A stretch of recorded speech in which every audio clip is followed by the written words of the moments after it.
All right, welcome. Today we're interviewing Timo Vuorensola for the Iron Sky production. And regarding that, we have some questions that our Ropecon goers and viewers submitted for us. So, hello. Hey, how are you doing? Very nice. Very good. That is good to hear. Good. I'm actually quite fine. Thank you. Right, so straightforward to the first question. If you start working on Iron Sky right now, what you do differently? Any specifics? I would rely more on my gut feeling on what the film is gonna be. There was a moment all through the production where when you make a film, there's always a lot of people commenting on the production, whether they read the script or they think about this and this and this. And each of them have their own sort of view and opinion about how things should be. And it's very easy to get lost in those opinions. You're like, oh, well, that's a good idea as well, and that's a good idea as well. And I found myself, we did go astray a couple of times during the production where we started to rely on somebody else's gut feeling than ours. And that was always a mistake, so we always had to go back and redo whatever we did, because in the end, the only thing that worked in the film was the things that we were able to provide there by ourselves.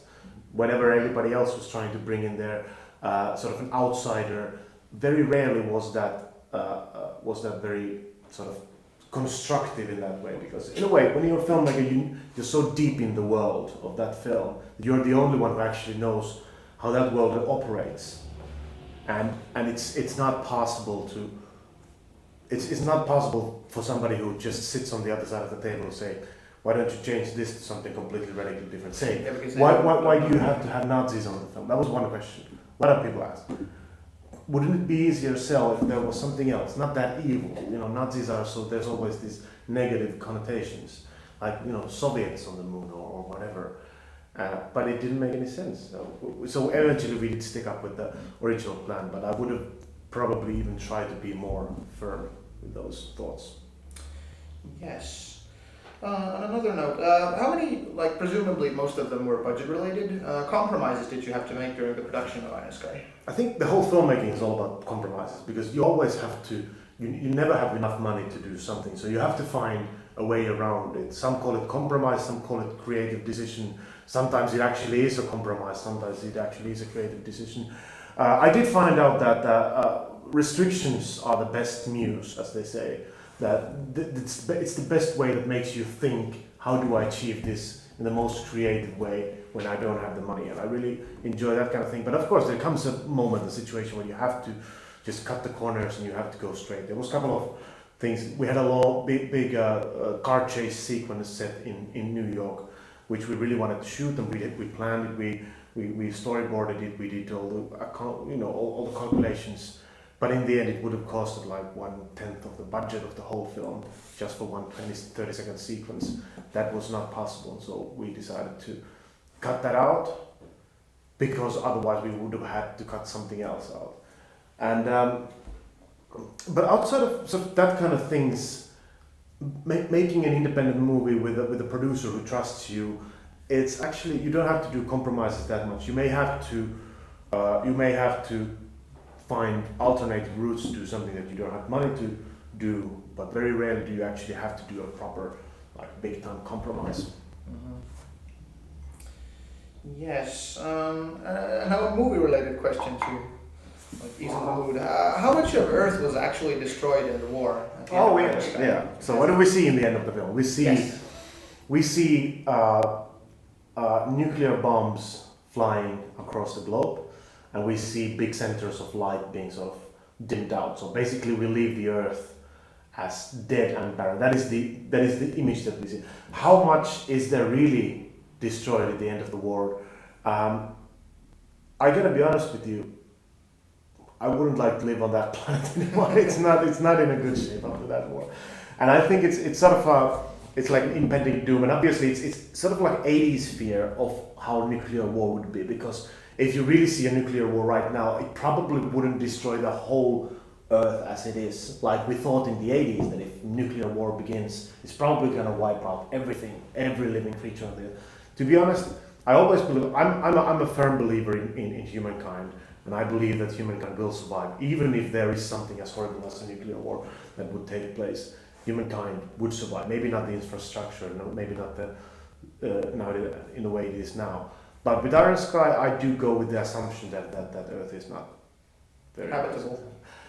I wouldn't go maybe that far, but I would say that it's not an ideal place to be. Actually, I would rather be on the moon than on Earth at the moment. All right. How much profit has Iron Sky generated, and more importantly, how much are you using on the sequel? Well, that's a good question. What is a profit, and to who? And those are two questions that are very important. Iron Sky has generated a big amount of profit, but at the same time, there's a lot of people taking that money from between because of the distribution system. So I would say that in the end, Iron Sky sort of became even with the costs of the production company in a way. There are people who made more money with it than people who didn't make that much money. But for us, as a Blindspot Pictures, I would say that it was a profitable venture, but it didn't make us a millionaire. And out of that money, we are able to sort of sustain and continue developing the Iron Sky world. But really, to actually start, it's not like we have 15 million in the bank account that we can just put it on the film. That's the reason we do crowdsourcing, and that's the reason we raise money from public fund. And that is the case with every film production company in the world, outside of big studios. Big studios are almost the only ones who actually make a proper profit. But even if you look at like what is profit in the end, if you look at bigger studios, I remember there's this very interesting balance sheet of Harry Potter, the first Harry Potter, which made, I don't know, fucking 1 billion or something like that.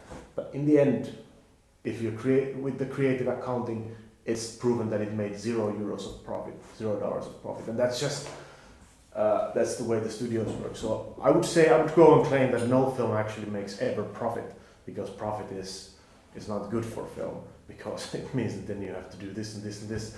But films do make money. There's a big difference there. Yeah, as I have it, you're taking crowdfunding for the sequel. Up to 10%, was it? For the first one, we crowdfunded about 10 to 15, maybe 15% of the film was crowdfunded. With the second one, we don't know exactly how much we're going to crowdfund. What we know is that we just 100% crowdfunded the script and the development phase of the film. So basically, we raised $182,000 from the community. And with that money, we will be building the script and a promo for the film. The overall budget of the sequel is going to be, I'm going to say 15 million for the sake of argument. We don't know exactly yet because we don't have the script yet. But let's say 15 million, which means that our aim is to crowdfund a big portion of that. And the rest of the funding, our aim is to do a clever plan with the funding so that we're not tying our hands at this point. Because it's very typical for films to sort of rush into bad deals, early production to get money flowing in, and that's something that we don't want to do. We did it with Iron Sky, and that's the reason we had some problems in the UK and some other territories where the distributors had a bit too much to say on how to release the film, and that proved to be problematic. So we don't want to do that mistake now, and that's the reason we are sort of relying on crowdfunding now. Yeah. Will the coming race be even partially set on Earth, or are we going to Mars or somewhere else entirely? I don't want to go too much into details, but I'll say that all these three heavenly bodies have presence in the film. And then we had another question from a Ropecon goer. Will the lunar Nazis will be cooperating with North Korea in the upcoming film? Oh, well, we'll see. I mean, I'm not going to be building, I'm going to be honest with you, I'm not going to be building Iron Sky 2 as to be sort of a North Korean bashing film. I think that's very one-minded. I do believe that North Korea is a nice way to make fun of international politics and sort of the whole scene, but it's the plot of itself is much bigger. So whatever we see of North Koreans, it's not going to be a ruling factor of the film. Partial factor at most. Is Führer Quatschfleisch, I'm not good at German, still alive? AKA we'll be seeing Udoc here in the coming race as well. Depends who you ask. I mean, if you ask Udoc here, for sure. He has this long story where he explains like how Wolfman survives. If you ask me, I just casted him for the sequel, so that might give you an answer. Yeah, that would definitely do that. Well, we had Nazis on the moon. Will we having in Soviets on Mars? I'm not gonna go that far at this point. Yes. Another one is that is Iron Sky going to be a trilogy, and will the special effects team still be the same with Energia and Samuli? That's a interesting combination of two questions. And a big question. Yeah. Iron Sky is gonna be a trilogy. Yes, that is my plan originally. Like all good science fiction, you gotta do a trilogy. Yes. And the fourth part is always ruining that trilogy, so I'm gonna stick with the three parts. And yes, Energia Production is not nowadays called Troll Visual Effects, and Troll Visual Effects is gonna do the visual effects for Iron Sky sequel, and hopefully also the third. But that's so far to say. Who knows? We never know where we're going. But yeah, that's the plan. We are definitely working with Troll. Oh, sounds good. What has been the best moment during your career so far? Like a highlight, and what are your thoughts on the future? This, my friend. No, to be honest, I've had a ridiculous last year, which was in a way a complete sort of a big. I don't want to say dream come true. It was like a haze the whole last year when we started to release the film and going all over the world from New York to Tokyo to where the fuck again, and basically just traveling and meeting all these people who love Iron Sky. It's hard to say what is the most crucial moment, or also the most awesome moment of my career, but I would say that it's the whole last year of the whole release of the film, and it's sort of continuing this year as well. I mean, that's what I've been doing the whole year. So this and I think other recent things, it was, I think for me, the fact that we financed the crowdfunding for Iron Sky sequels was that much successful. It gives me motivation, and it shows that that the effect that we made on people with the first film is a long-lasting effect, and then we have a base of people who are supporting us, and you know that's a motivational thing. Maybe it feels good. Feels good, man. Yeah, and then from our information coordination team, especially, if they really were on the dark side of the moon, why did Pink Floyd not know about it? Yeah, that's a good question. I don't know. I mean, if you re-listen to Pink Floyd Dark Side of the Moon in the light of the fact that it's actually telling about hidden Nazi base on the dark side of the moon, you'll find a completely different approach to the album, and you find out that they actually did know about it. So you'll find out that they definitely did know about it, and that they wrote that album about Nazis on the dark side of the moon. Okay. That's my theory. Yeah, so in the movie, everybody except Finland had armed their spaceships. Why didn't they have, like, knives, at least? Finns? Oh, yeah, Finns. Well, you know, Finns are sort of the schoolboys of international politics. We always obey the regulations and all that, you know, no corruption, nothing. So it was just a little stab at that, and you know, we had a plans to do a Finnish spaceship there as well. Like, what would it be? And but we just never sort of came up with good enough idea. But there was like an idea too. I don't know. But you know, it's yeah. We thought about it, but the fact is that Finland would never arm their spaceship. It was so peaceful, which is nice. You know, I'm not complaining. Yes, and a second to last question. You've used a lot of internet memes in the movie. What did you have any specific examples of memes that you had to like cut out? And will we be seeing more memes in the sequel? Did I have to cut out some memes? I'm not that much, to be honest. I think all the memes somehow made it over there. I don't think that I really had to cut out any memes. I think I did have to explain some of the memes many times to the production crew because they didn't understand why we're doing it like this. But I don't think that I had to cut. And for the sequel, you never know. It's with the sequel, we're gonna go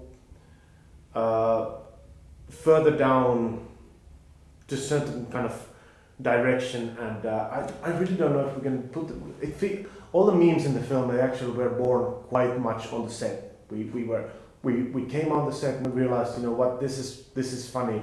Just then we sort of played it out like that. So it's more spontaneous, like good memes. So we're not writing memes in the film, Forcing them. Yeah, we're building up to the situation, then realize that hey, we could actually play this out. And it's important when you put memes or some sort of inside jokes that they are not controlling. I mean, if you can watch it and you can enjoy it even without understanding the meme, it's very important. Otherwise, it becomes some sort of a circle jerking. Yeah, a big inside joke. Yeah, and it never works, those kind of things. Yes, and last question. Do you know when the next Älymystö gig in Helsinki will be? Sure, I do. It's going to be on, I would have to check it, but it's in August. We start a little tour. We do Helsinki, then we go to Tallinn, then we go to Riga, and then something else. A little tour, yeah. Right, okay, thanks for all the answers. And Iron Sky Director's Cut will be shown in Ropecon in the upcoming 2 weeks. And we'll probably have a Finnish hello from you before we show it. So come and see it. Do that. Go see Iron Sky Director's Cut. It's really awesome. It's a good cut.